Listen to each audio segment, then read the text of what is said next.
henti napas itu bisa terjadi berkali-kali. Mungkin untuk menegakkan diagnosa bahwa ini sesuatu penyakit itu minimal 5 kali Hmm.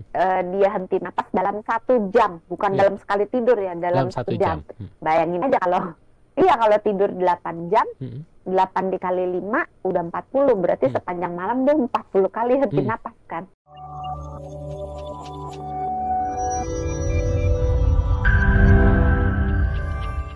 Dok, ini masih belum terjawab nih tadi.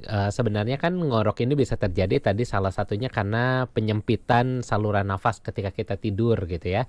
Ataupun juga bisa terlalu rileks juga akhirnya menyebabkan ngorok. Nah, kesimpulannya apakah ngorok ini jadi salah satu indikasi yang perlu kita waspadai dan bahaya bagi tubuh, atau menjadi satu fenomena yang biasa saja dan kita ya sudah ditanggapi dengan normal saja, ini menjadi sesuatu yang memang jadi bagian dalam kehidupan kita?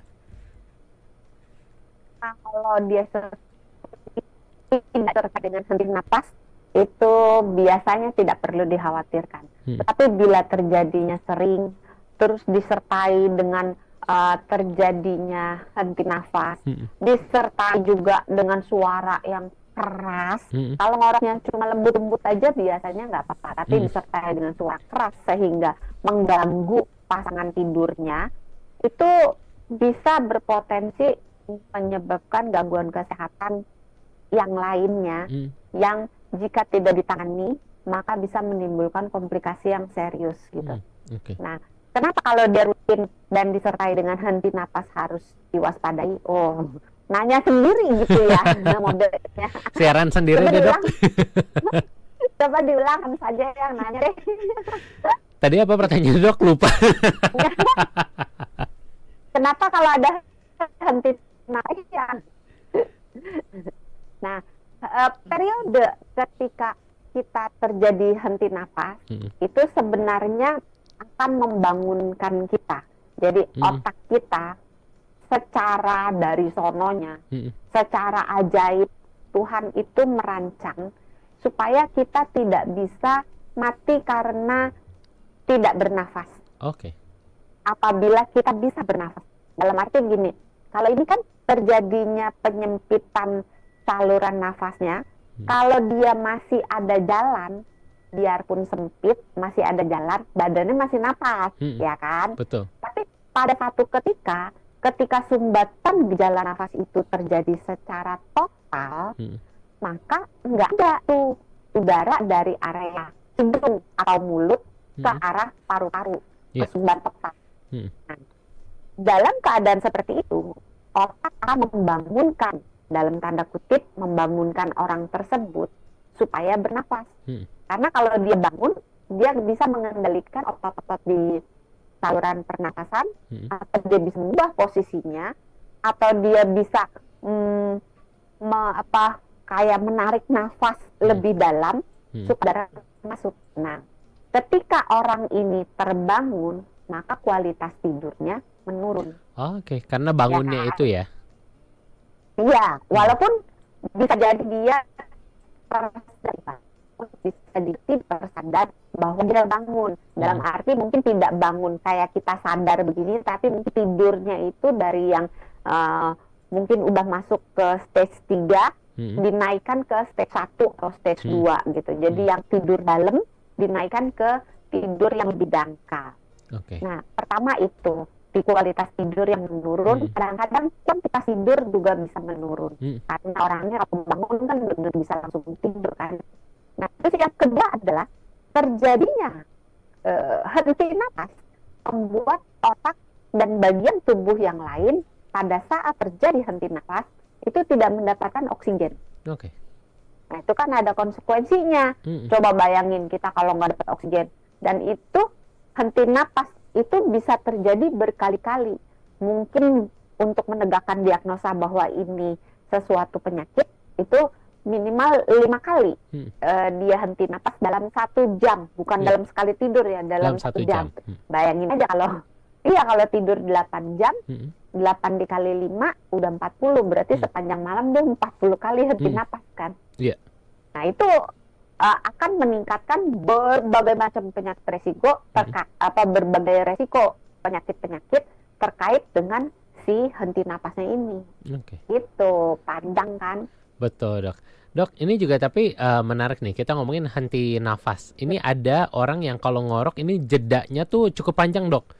Jadi dia berhenti dulu agak panjang, baru dia mulai ngorok lagi. Tapi ada juga yang berhenti sebentar, ngorok lagi. Ini apakah ada hubungannya dengan henti nafas atau ini hanya ritme suaranya saja sebenarnya yang bermasalah, Dok? Biasanya ada saat itu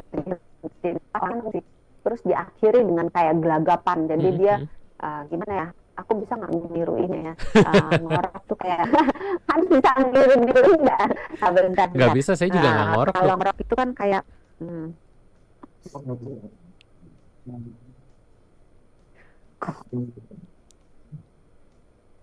gitu kan?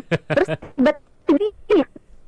dia detik jadi henti pas. Iya. Habis itu orangnya akan gelagapan kayak Iya.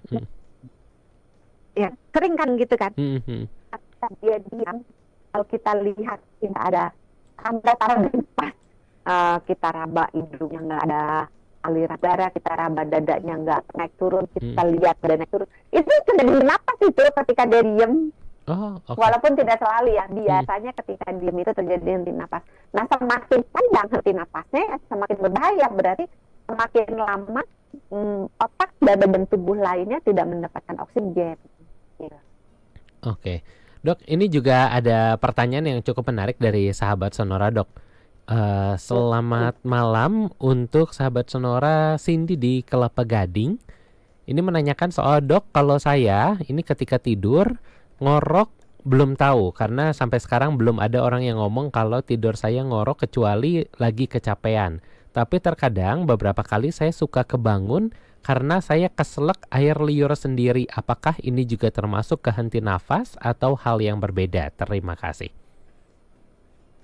Berarti Mbak Ibu Cindy ya? Ibu Cindy, betul, di Kelapa Gading. Cindy di Kelapa Gading ya. Memang ngorok itu banyak tidak terdiagnosa gitu. Itu saya punya datanya, itu sekitar 80% dari ngorok yang disebabkan oleh obstruksi jalan nafas, ngorok yang terjadi disertai dengan henti napas, itu 80%-nya tidak terdiagnosa. Susahnya memang begitu, karena ini masih bagus Mbak Cindy-nya kebangun karena kaget dengan suara ngoroknya atau dia keselak dengan air liurnya. Tapi kalau dia nggak ada masalah, dia cuma tidur gitu, ngorok tidurnya sendiri seumur hidup gitu, ya susah kan untuk tahu bahwa dia ngorok. Ini problemnya sama, problem yang dihadapi oleh Mbak Cindy ini dihadapi oleh banyak orang di seluruh dunia karena berdasarkan data 80% itu tidak terdiagnosa. Nah, bahwa Ibu Cindy mengalami kebangun sendiri dan keselak oleh air liurnya, bisa iya berbahaya, bisa tidak. Kalau terjadi hanya sesekali aja, tidak setiap malam, nggak apa-apa. Tapi kalau terjadinya rutin setiap malam, disertai dengan periode henti napas, disertai dengan berbagai gejala yang lainnya, seperti misalnya kalau gejala-gejala kurang tidur sih basically. Jadi kayak misalnya pagi rasanya kok ngantuk, belum seger, terus mulutnya kering, tenggorokannya kering, rasa haus, rasa lelah sepanjang hari, nggak bisa performanya buruk, berfokus, mengingat dan sebagainya. Pokoknya fungsi-fungsinya, fungsi otaknya buruk, mentalnya nggak kuat gitu. Jangan-jangan ini akibat ngorok yang disertai dengan periode henti napas. Terus Mbak Cindy, saya nggak bisa menjawab apakah ngoroknya ini berbahaya atau tidak. Tergantung itu tadi, ada periode henti napasnya atau tidak. Taunya bagaimana? Biasanya ke rumah sakit yang menyediakan spesialisasi tidur atau ke klinik tidur untuk dicek. Jadi tidur di fasilitas kesehatan sampai direkam tuh, pernafasannya direkam, jantungnya direkam, aktivitas otaknya direkam, aktivitas otot di tangan, di kaki, di mata direkam gitu. Nah dari situ data-data itu kemudian akan dikumpulkan, dikompilasi, akan menjadi sebuah laporan yang ujungnya nanti akan memberikan informasi apakah ini berbahaya atau tidak. Oke, mudah-mudahan menjawab untuk Ibu Cindy dari Kelapa Gading. Oke, Dok, tapi ini sebelum kita break nih, Dok. Kalau misalnya ke rumah sakit direkam, apakah dengan merekam dengan kita gadget pribadi kita ketika kita lagi tidur ini bisa membantu, Dok, untuk bisa dokter menganalisa? Enggak sih, karena yang direkam di gadget itu atau di smartwatch gitu, itu hanya kualitas tidurnya dan durasi tidurnya, tapi tidak direkam henti napasnya. Saya nggak tahu apakah smartwatch yang sekarang makin pinter atau enggak nih, karena kan sekarang teknologi balapan yang cepet-cepetan gitu. Betul.